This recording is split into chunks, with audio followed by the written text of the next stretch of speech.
গরিব ঘরের মেয়েকে সবাই তো পছন্দ করে, কিন্তু গরিব ঘরের ছেলেকে কেউ পছন্দ করে না, কারণ এটাই পৃথিবীর নিয়ম।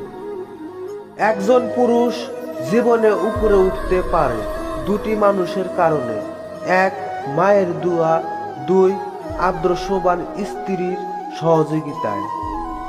বাবার চেয়ে কেউ যদি বেশি ভালোবাসে, জেনে রেখো সেটা হলো ধোঁকা। আর মায়ের চেয়ে কেউ যদি আপন লাগে, তাহলে তুমি বড় বোকা। হায় রে টাকা, তুই থাকলে কাঠের পুতুলও কথা বলে, আর না থাকলে রক্ত মাংসর মানুষও মুখ ফিরিয়ে নেয়। কিছু কষ্টের পরিমাণ এত বেশি হয় যে প্রকাশ করা যায় না, কাউকে আবার বোঝানো যায় না, শুধু নীরবে চোখের জল ফেলতে হয়। অযোগ্য কাউকে যদি যোগ্য বানান, সে যোগ্য হয়ে প্রথমে আপনাকে অযোগ্য বানানোর চেষ্টা করবে, এটাই বাস্তব।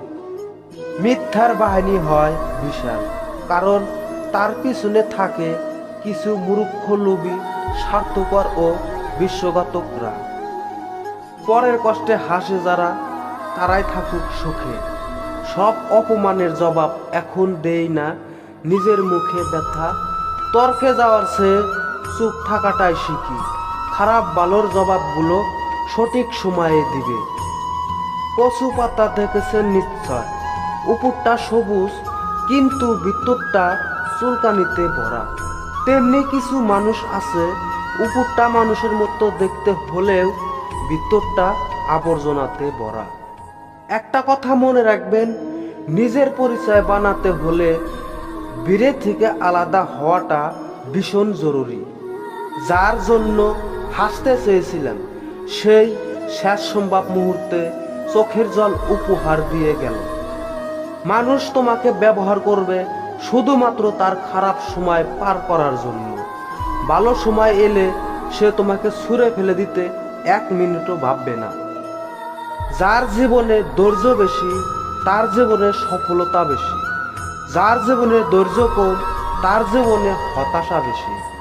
এখন আর কথায় কথায় অভিমান করি না, অভিযোগও করি না, কারণ থাকা সত্ত্বেও এখন আর চোখের কোণে জল জমে না। শুধু নিজেকে ভালো রাখার, ভালো থাকার চেষ্টা করি। তো গাইস, শায়রিটা যদি ভালো লাগে কমেন্ট করে আপনাদের মতামত অবশ্যই জানাবেন। আর এরকম বাংলা শায়রি পেতে চাইলে সাবস্ক্রাইব করে রাখবেন।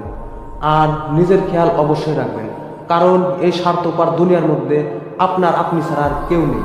ভালো থাকবেন, সুস্থ থাকবেন, খোদা হাফেজ।